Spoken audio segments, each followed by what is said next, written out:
No matter how much money you make, financial advisors will urge you to put your money away for a rainy day. They also advise investing your funds rather than simply keeping them idle in a bank account. To become financially free, they preach that invest in treasury bills, bonds, and properties. That is exactly what Roberta did. After saving and opting for voluntary retirement from her company after working 18 years, she put her savings and benefits into government sovereign bonds. I could have put it in savings, but the savings within the interest rate is nothing to write home about. I knew that it was a government product. I'm not the only one affected. It will surprise you the number of calls I receive in a day. Okay, I have a colleague who has stroke. He is down with stroke. He also took the package because at a point when you are ill, the organization can't take care of you till you are well. At a point you will have to go home. You will be on half salary, and then eventually you go home with nothing. So he had to also opt in for the voluntary exit. As I talk to you now, he can't speak, he can't talk. So it is the wife who, and then another colleague who is managing, so that when he gets the coupon, they take it, buy the drugs and other stuff, and then for their upkeep. So imagine such a person, they don't even know how to relay the information to him. Because you see, it is worrying. And you can't just understand. You can't, I don't know the adjective to use. You can't just believe that something like that will happen. So we are still in, what English word are we still dreaming, or we are still hoping that, we wouldn't be roped in. You see, because it can't be true.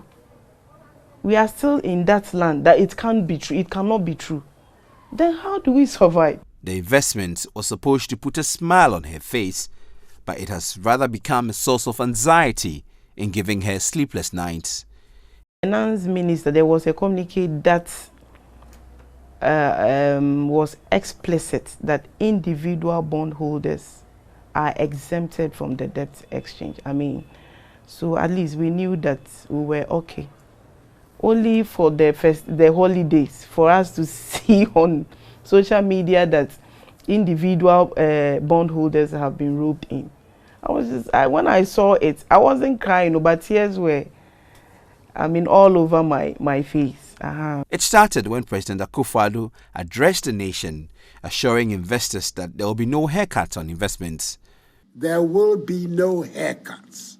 Mr. Larry Jage, a retiree and also a bondholder, said he felt reassured when the president spoke. Subsequently, Finance Minister Ofori-Atta said individual bondholders will not be part of the debt exchange program, and that set his heart at ease. In fact, I was impressed. And then subsequently, I am disappointed, especially in the leadership of this country. These are people who assured us that there will be no haircuts, number one. They assured us that individual bondholders will not be involved. If you juxtapose this in the general political representation of the past, that they will never go to the International Monetary Fund or the World Bank and the other institutions, you don't know who to believe again. But on the eve of Christmas, the government made a U-turn. The government modified its 137.3 billion cedis domestic bond exchange program to include individual bondholders. Although voluntary, it was more like take it or leave it. Government bonds has been a trusted partner all this while. But we are in a very difficult situation that if we don't work together to redeem the market, we may all crash. And that is where we are. It's like when you are sick and you have to take a bitter medicine to get better. It's difficult to take the medicine But as you drink the bitter medicine, by the next day or two, you begin to get well. This is where we are.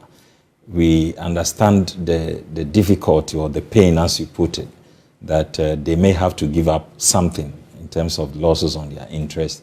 But at the same time, they are helping to build a strong bond market for the future. The president's cousin, Gabi Ofori-Atta, tweeted, "If the no compromise situation to it wins, then what has been achieved? It may lead to national debt default. So what then happens to the value of your bonds after? Potentially worthless.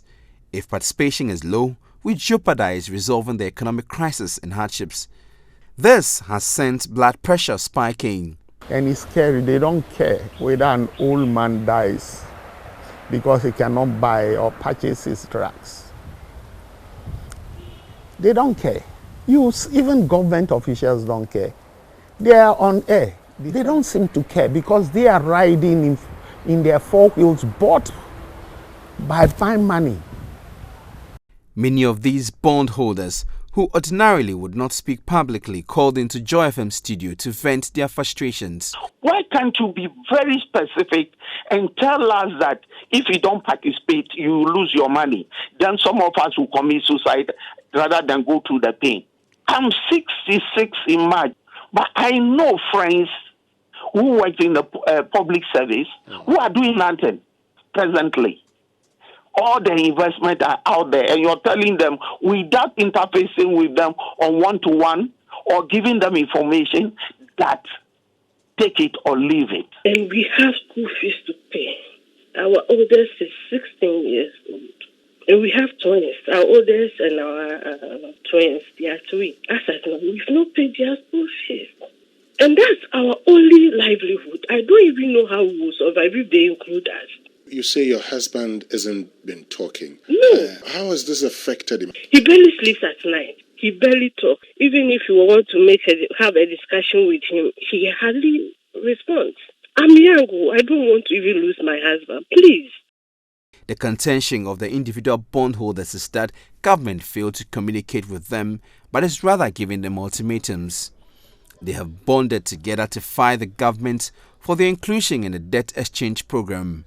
Senor Jose is a convener of the individual bondholders. Why do we really need to disrupt so many lives in these difficult times when inflation is already eroding value, when people are actually struggling for jobs and parents, even in pension, are actually feeding their own children who have graduated? Now, how insensitive can we be at this time of things? And in all this, government never consulted individual bondholders. Many say they would not relent in their efforts to fight government on this. But I will get my money. I won't wait 15 years.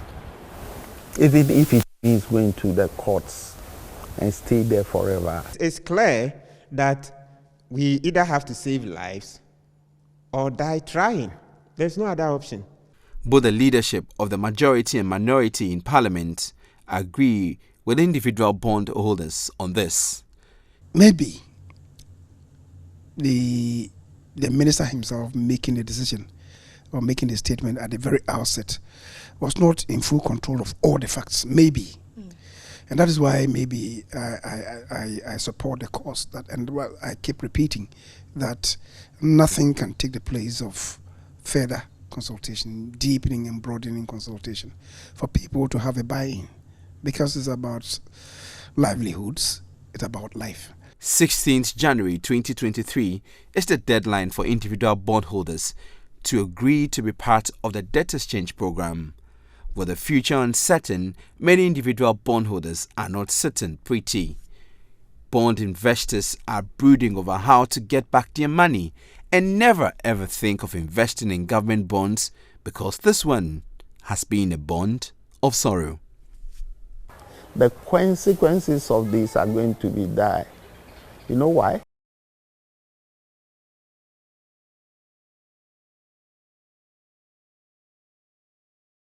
$7 years. He's dead.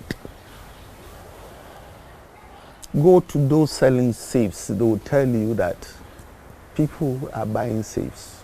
No, never. No. What would be your reason? Why should I invest? Because with what is happening, I will never, even with T-bills, I think now what you can do is to put your money or place your money in your room or somewhere. Keep your money in your room and not invest. That would be better, because it looks like there's no safe investment anymore here in Ghana.